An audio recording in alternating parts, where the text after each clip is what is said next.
languages themselves are ever evolving. And in that, the vernacular within the arts mediums is ever evolving as well. And that can be very difficult to try to keep up with and maintain the appropriate languages and verbiage and vocabulary.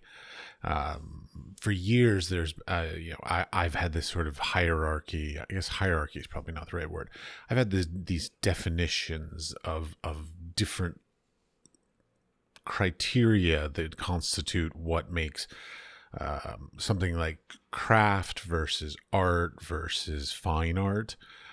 So this comes from many conversations over the years with people, and the idea of a craft is something that is fundamentally about basically the craftsmanship, the skill, the quality of the build itself, that has oftentimes more of a utilitarian purpose. So like things like a rocking chair or a piece of furniture or a design of a dishware or pottery.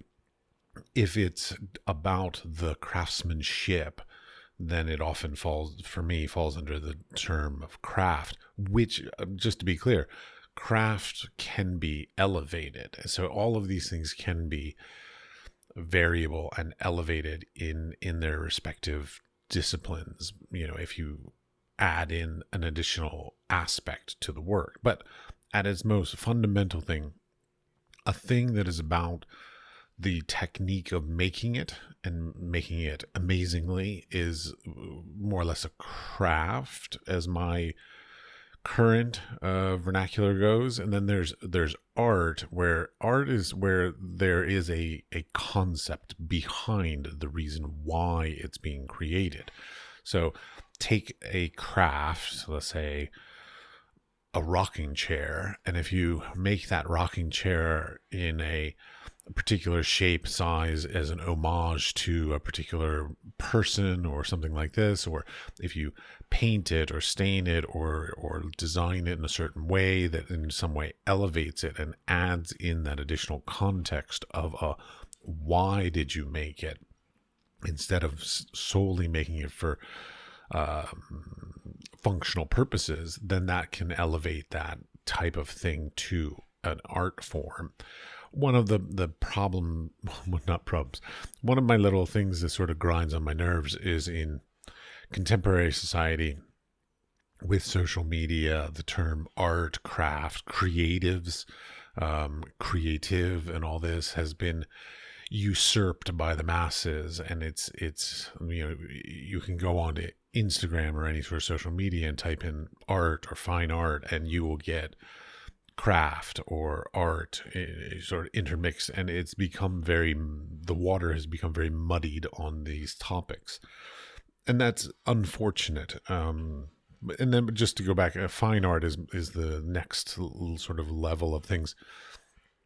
Fine art, the definition that I've come to through all these discussions over the years, is where the concept of the work is the sort of the most important thing, and then more or less the other things become secondary. So I've seen fine art that has poor craftsmanship, but because the concept of the work is an elevated concept, it can somehow fit into that fine art realm. So these differentiations of let's say craft, art, and fine art are very flexible. They are not rigid by any stretch of the imagination, but they're basically just starting points.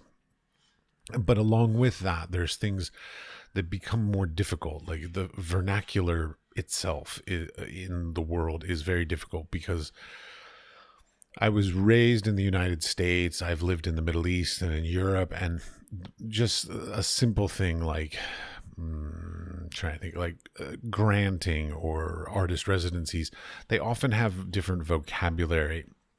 And in many ways, I wish that there was some consistency of vernacular being used in the medium across the world, because oftentimes the different words being used in different regions makes it very difficult to find opportunities in different locales. And that's sort of a bit limiting in many ways.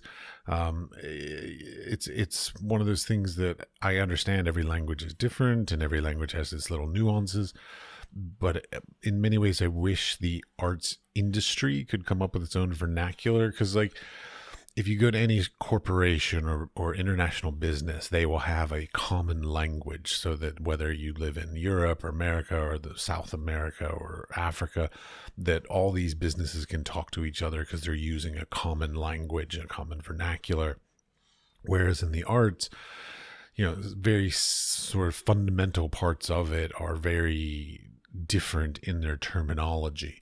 And that makes the opportunities that could be available to anybody very difficult to address. And part of it is just language barriers, but also it literally is vernacular. Like in the United States, there are often things called travel grants, and this is one that I sort of ran into. Travel grants are grants that you need to travel to a location to do either some actual work because some resources in a particular place, or you need to go to a museum or a library to research something, or go to like some kiln that is of a certain scale that you don't possess. So you have to go to a place that has a larger kiln, whatever it is.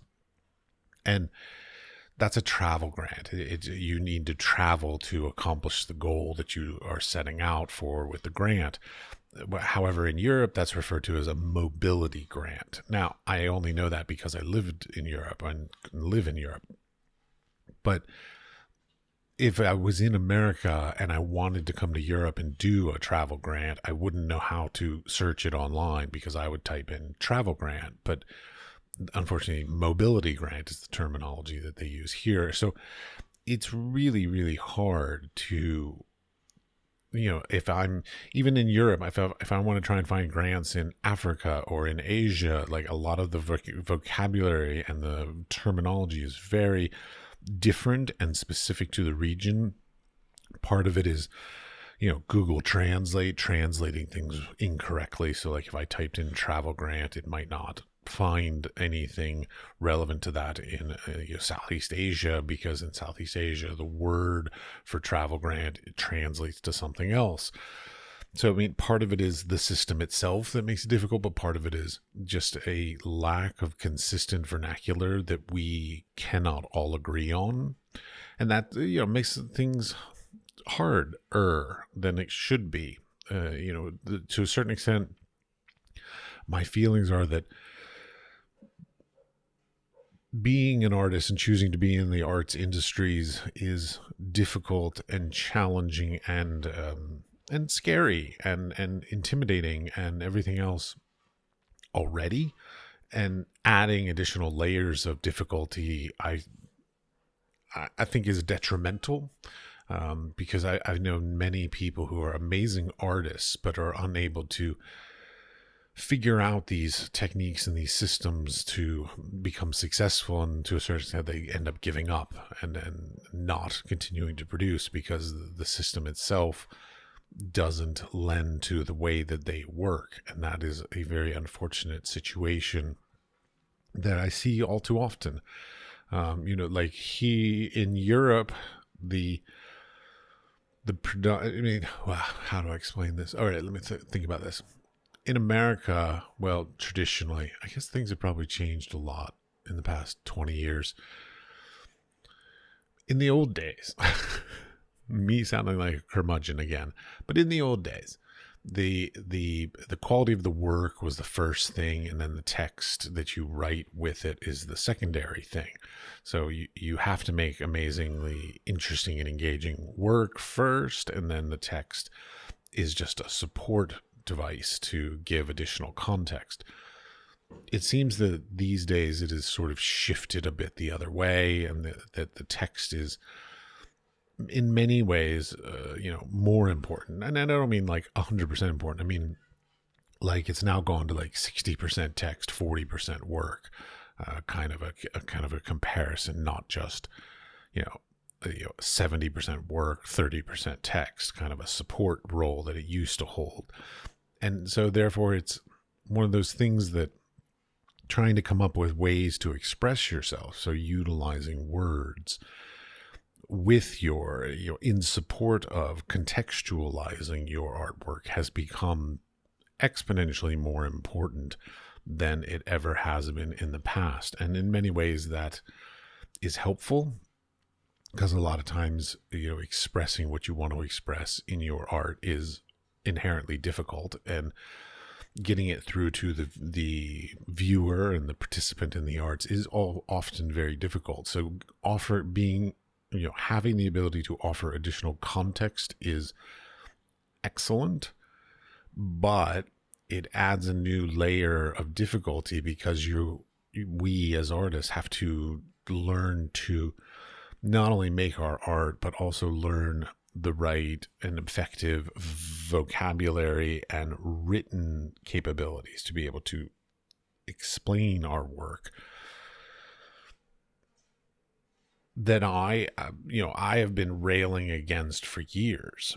And unfortunately, it is not unfortunately, it is the way that the arts industry is currently going. It is the direction that is necessary. And so learning to participate in that rather than being contradictory to it is of the utmost importance.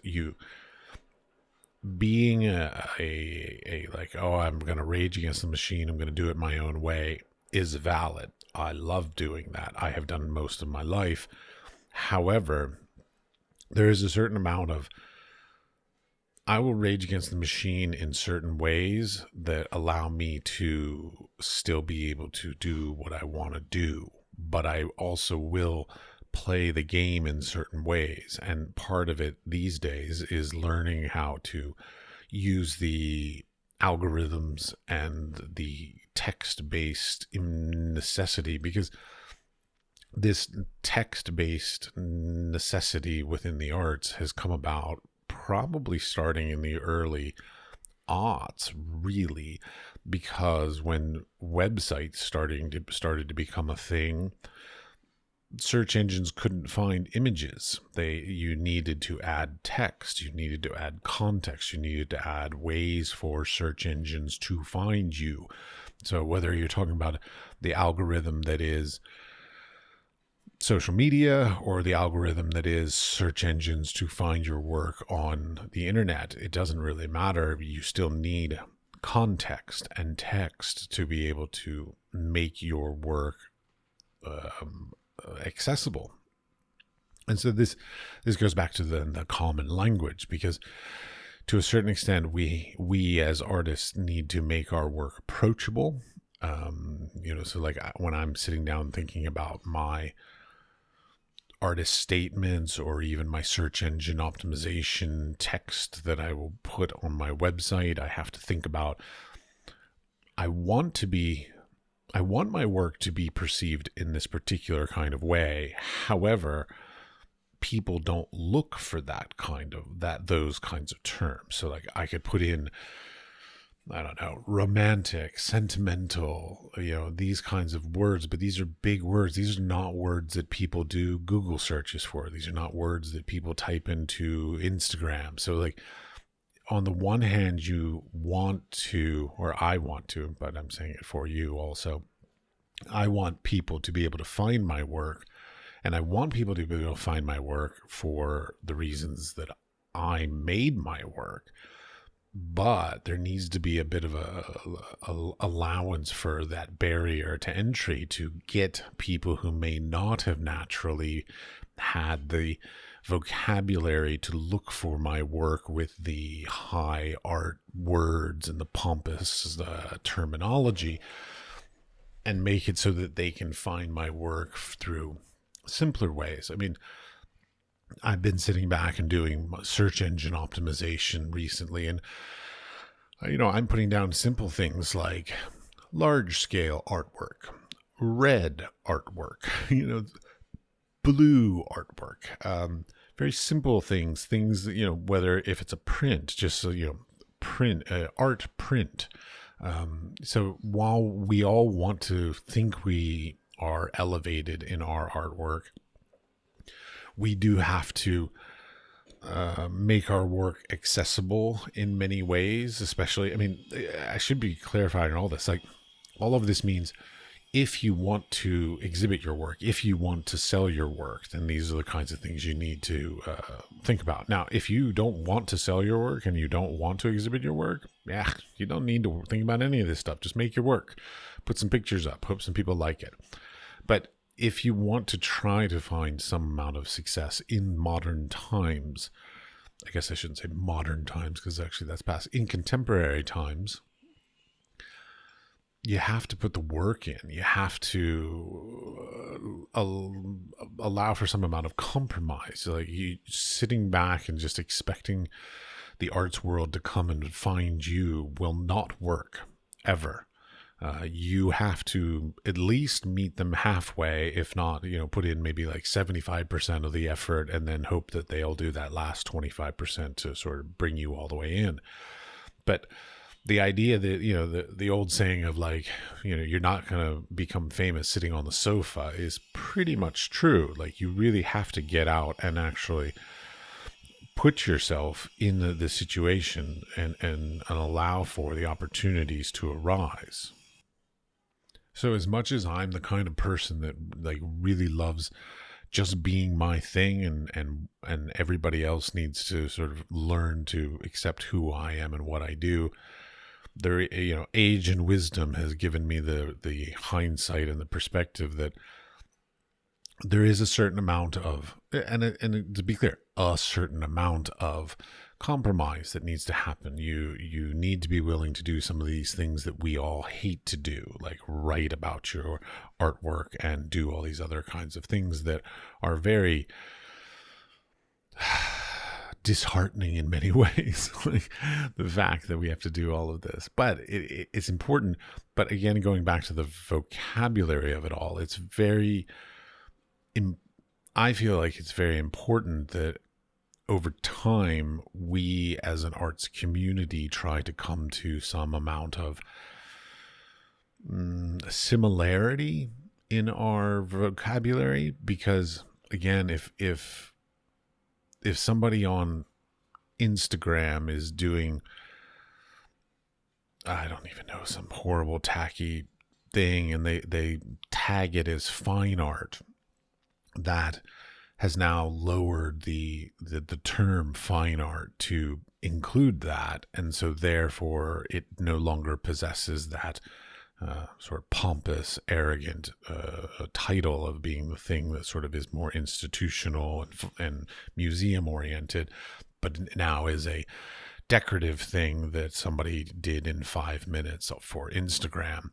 So it's hard because the social media has, in many ways, usurped a lot of the really traditionally fine arts, sort of institutional, academic, and pompous, basically, words that, to a point that they've kind of lost their meaning, and that's in some ways it's great because it's democratizing, but in some ways it's unfortunate because we kind of need that sort of hierarchy of vocabulary.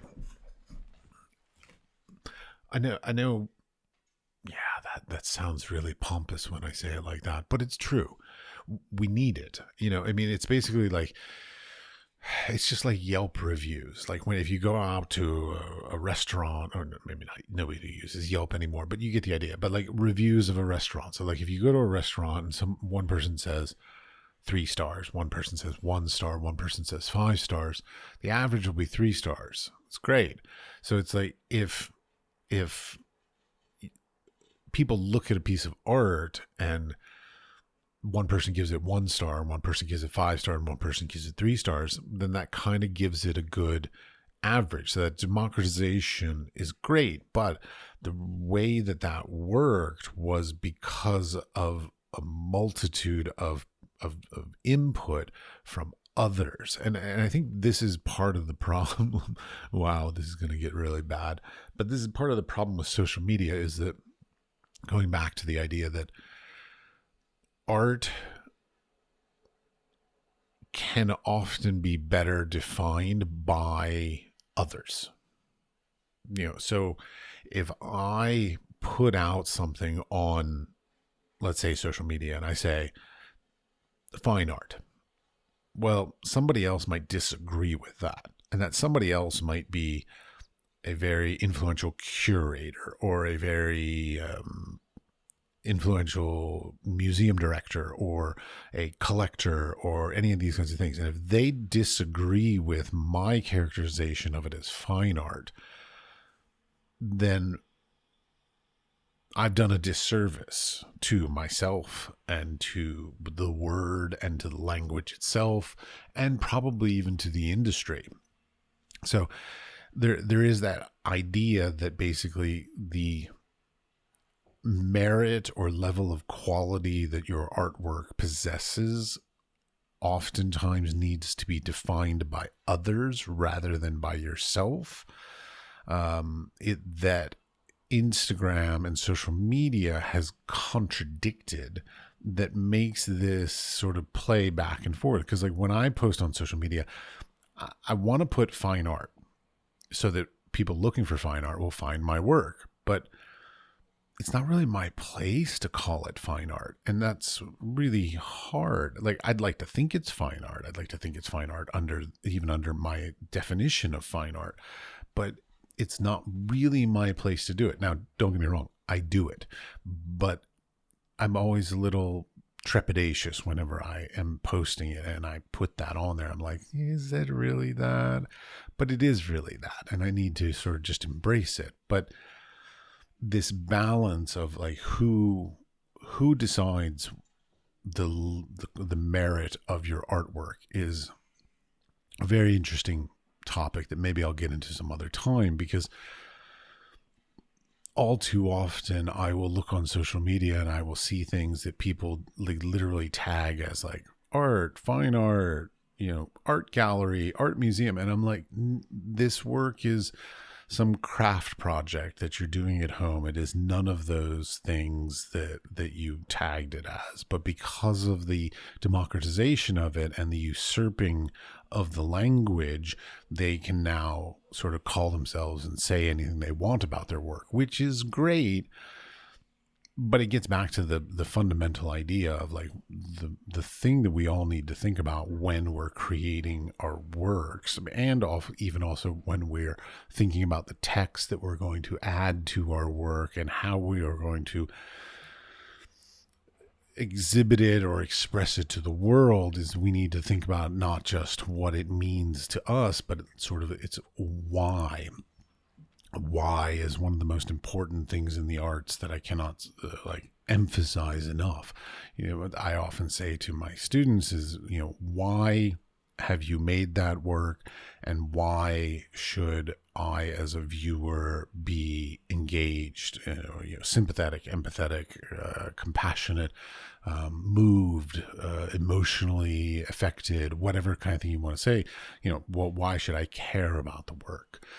Whether that's because of a cause, a movement, an aesthetic thing, whatever. It's the hardest thing, but it's like when you hit it right, when I make work and I have a reason behind it, my why, and a viewer is able to interpret the same why, you feel so connected. You feel so listened to and heard.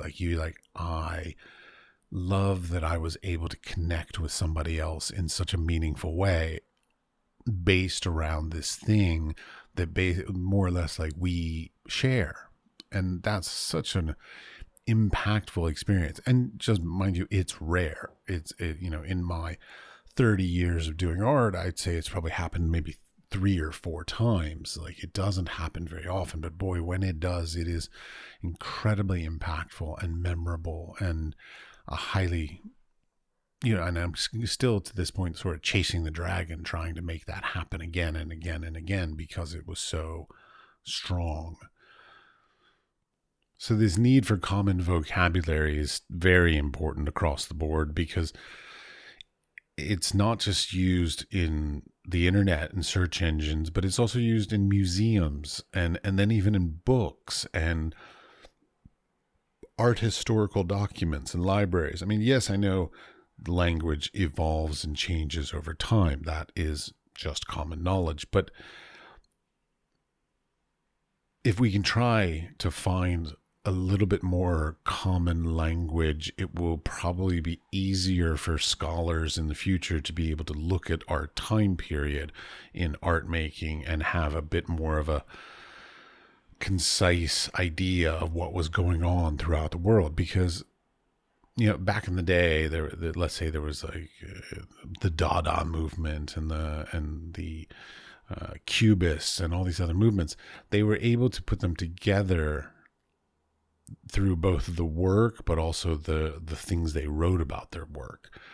Some of them didn't look quite like each other, but because they wrote text about the why, the reason for making their work, then they were somehow associated to each other. So it wasn't always an aesthetic thing, but it was a conceptual thing of like the conceptual underpinning of the work connected these artists into a movement. And if we're not using similar language to describe what we're doing, then we're not going to be able to be connected very easily. Like there was a time when, movements in art was a very important aspect of the industry. And I feel like since the aughts, since the early 2000s, I haven't really heard about movements anymore, because the globalization of the arts world through social media and the internet has made it so that there isn't that like movement. There's movements in techniques and mediums and things like this, but there's not like a group of people in a region that are all raging against some previous way of doing something and coming up with their own brand new thing. And in many ways, I find that very unfortunate. But in other ways, it's amazing because it makes it so that some of the conceptual underpinnings of somebody in Norway can influence somebody in Uganda, and in Brazil and all kinds of different places. So this cohesive style of like movements in the arts industry is no longer geographically based in the way it was, for centuries. So now it's literally over time we will see people who influenced other people and work that influenced other work spread out across the world, which is amazing. But it also makes it a little bit difficult because we as humans want to categorize things. We want to organize things and categorize things. But the industry as it stands is so scattershot. There's so many different things going on in so many different places. And even if you just go to one place, like you can just go to one city and like, okay, London's probably a bit too big, but like you can go to some, I think like maybe Washington, D.C., a mid-sized arts community. I know they have the big museums, but the actual practicing artists is, it's not like New York, Paris, or London. It's a good mid-sized arts community. And there's not as much consistency as there once was. Like there was a time when you could go there into Washington, D.C. and be like, oh yeah, okay, this is the Washington, D.C. painting style, or this is the type of photography that is done in this place at this time. And there was sort of a consistency to it. That's gone. All that's gone. and because everybody is seeing works from throughout the world and they're influenced, and they see techniques and ideas and inspirations and mediums from YouTube to all kinds of different algorithms and all kinds of different places, which is amazing. I mean, I'm constantly seeing new things on YouTube, everything from new techniques that I've never seen before, different mediums that I could play with, as well as like even watching restoration kind of things, and like, okay, how does that medium age? You know, should I be using this medium? Will it deteriorate? Like everything that we have access to adds to our skill set for sure. So I think that's great, but I feel like future historians are going to have a tough time with this time period and in terms of creating categories and organizations. And a lot of that goes back to inconsistencies and incongruities of vernacular.